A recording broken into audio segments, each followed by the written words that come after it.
Hey everybody, welcome to Mommy's Crime Time. This is Jenny, and I was thinking about doing this video, and I had some people that said yes, they would like for me to do it.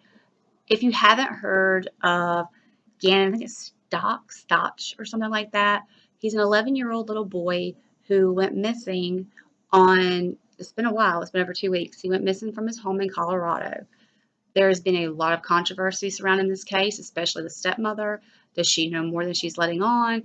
Where is Gannon really? That sort of thing. I'm going to give you some facts on the case, and then there's been some events that have happened in the past few days that I want to go over that are kind of breaking to me. First of all, like I said, he was an 11-year-old little boy. He went missing from Colorado, and he was last seen by his stepmom. Her name is Letitia. They call her T. His dad is in the National Guard, so he was away. So his dad was not even around when this happened. Um, According to her, he didn't go to school that day because he had a stomach ache. But at 3:15, between 3:15 and 4, she said that she told him he could go to a friend's house. Doesn't really make sense if your kid's sick, but hey, whatever.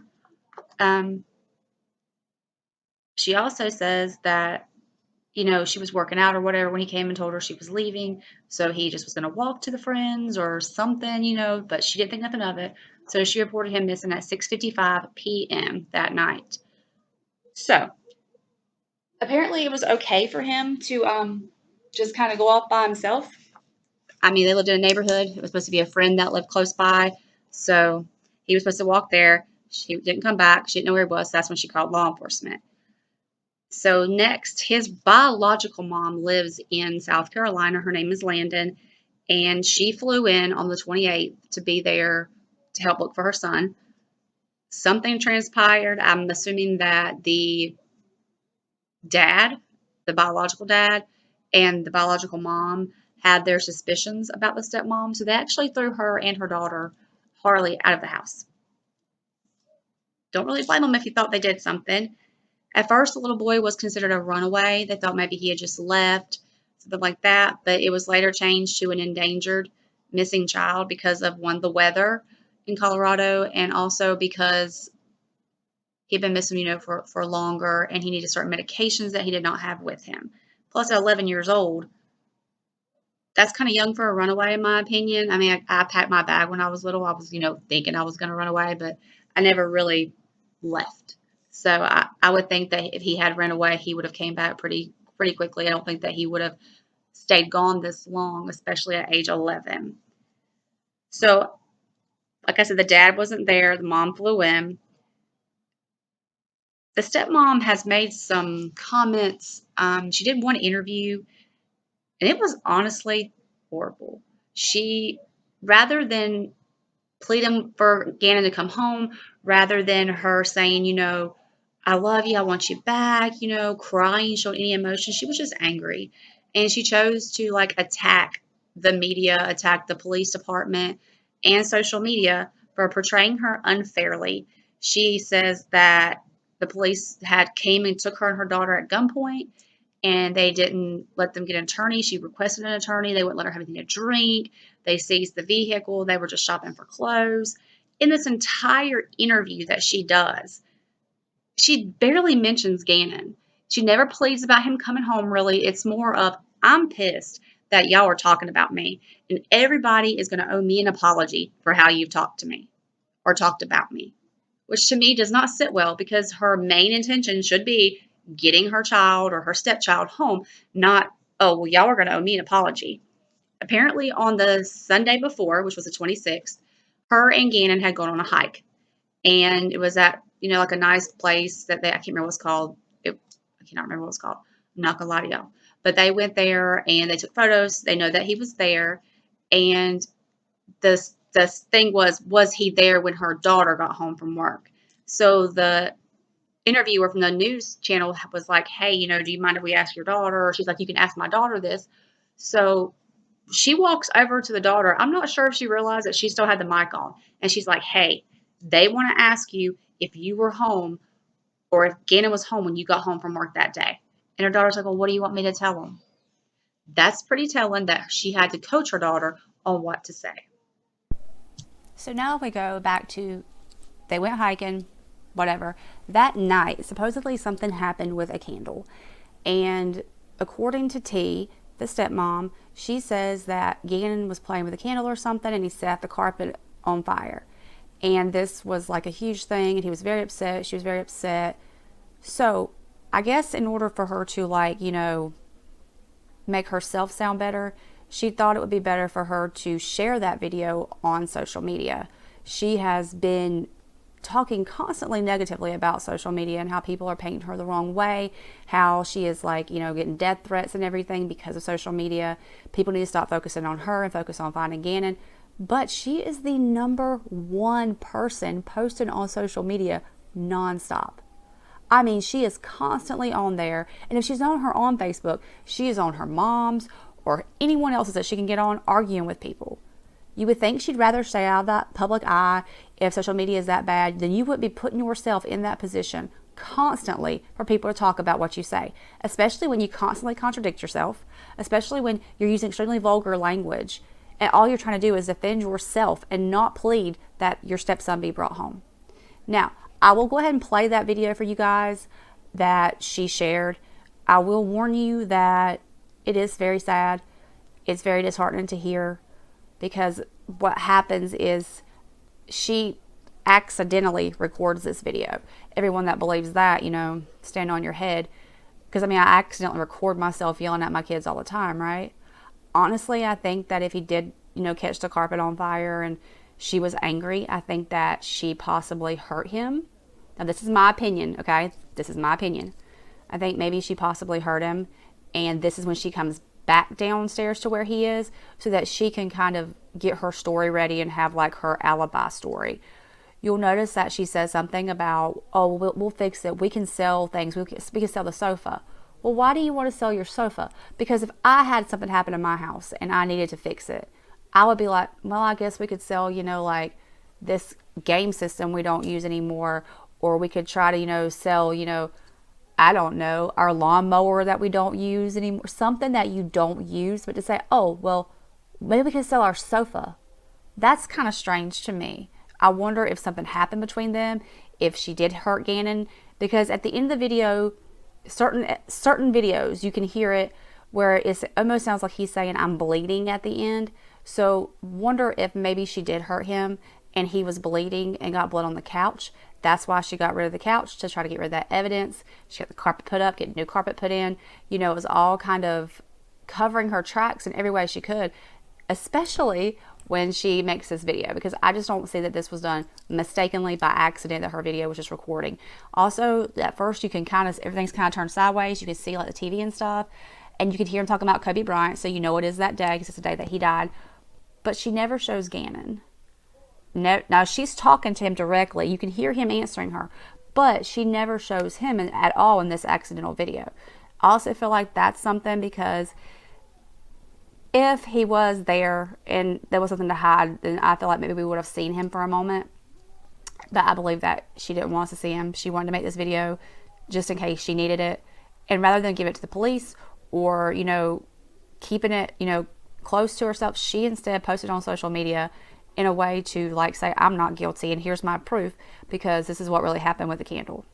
So again, I'll warn you, you know, it's very sad. You can listen to it, and then when you come back, we'll talk about some more things about the case. Can't lie when the TMZ information. And I promise it's the last time I'm going to ask you. I'm just freaking out, okay? Are you sure you didn't do it on purpose? He did it. Okay, you promise. He promised. On purpose. Pinky promise. Okay, alright, so, listen. Alright, we're going to have to sell stuff to fix it. Okay? So, we figure out what we got to sell. We can sell the sofa. We can sell whatever, because we gotta get it fixed so the lady don't be mad at us and kick us out of the house. Okay? You got it? So, now that you've heard it, that definitely sounds to me like she had really hurt him and she was trying to cover her tracks. Could be wrong, don't know. Now, the next morning, you know, he misses school, and it just so happens that their neighbor, which this is going to, like, parallel with Chris Watts in a way, their neighbor had the Xfinity cameras that captured her leaving the house at around like 10 a.m. and it shows her getting in the red truck and it shows Gannon getting in the truck. She leaves at 10 a.m. and she's gone for like 4 hours. Around 2:19, she comes home alone. Gannon is not in the vehicle with her. No one else gets out. This completely tears down her timeline because if he went missing around 3:15 to 4 p.m., but he was not with you when you came back at 2:19 p.m., so where was he really?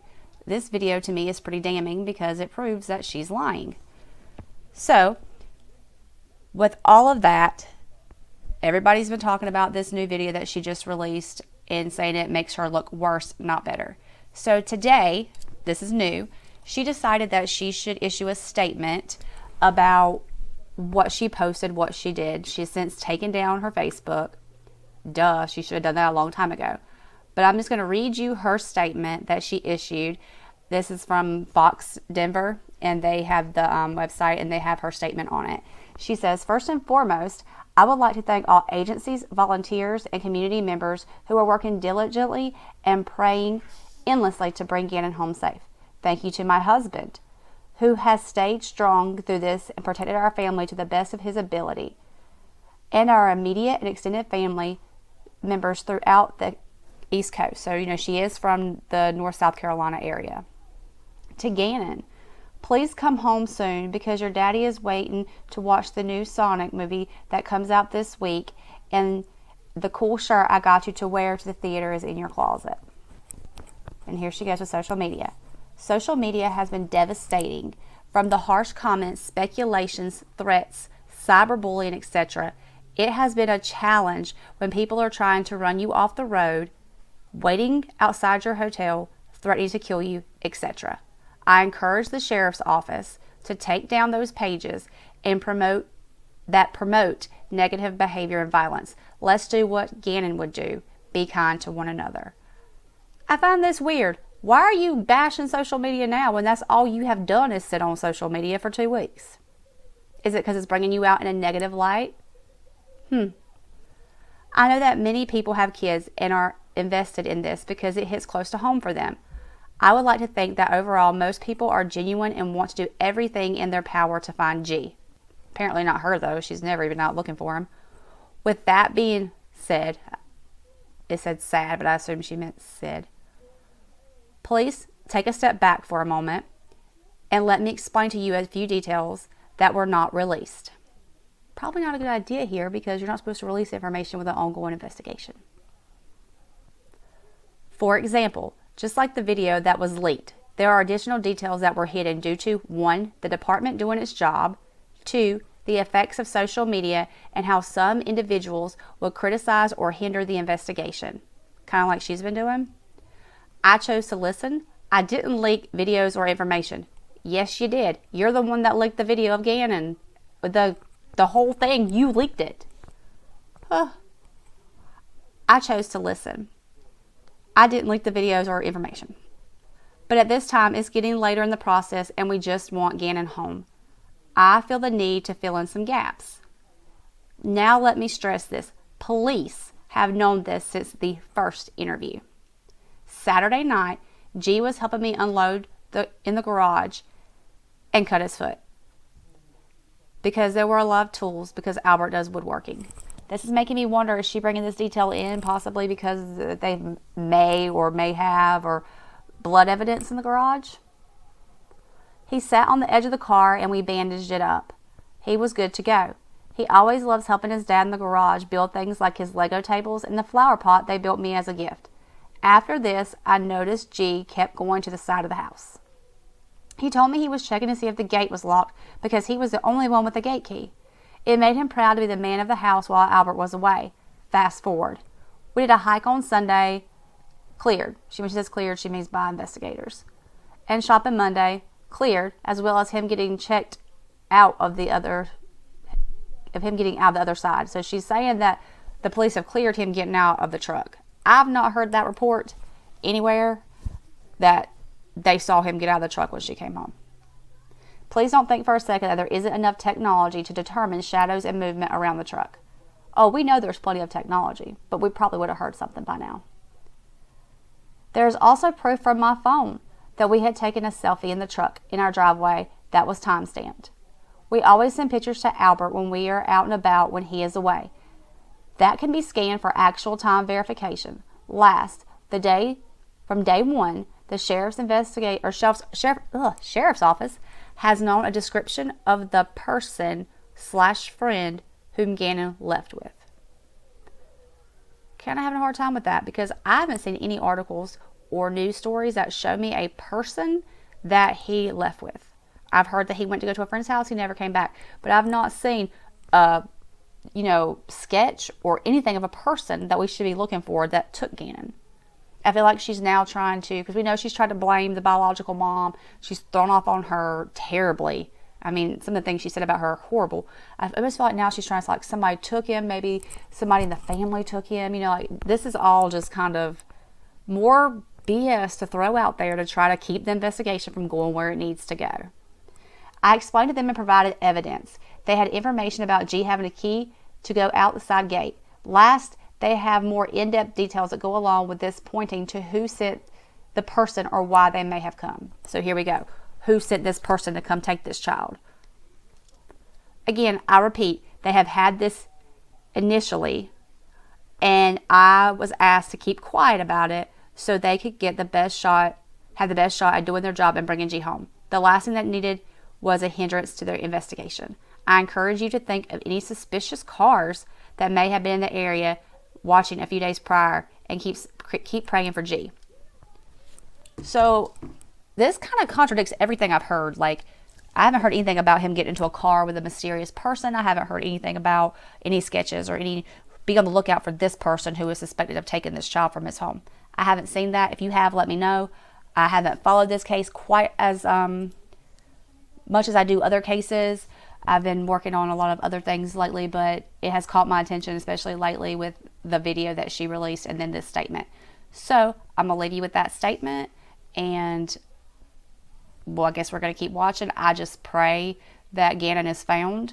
I know that at this point, it never looks good when a child's been gone for this long.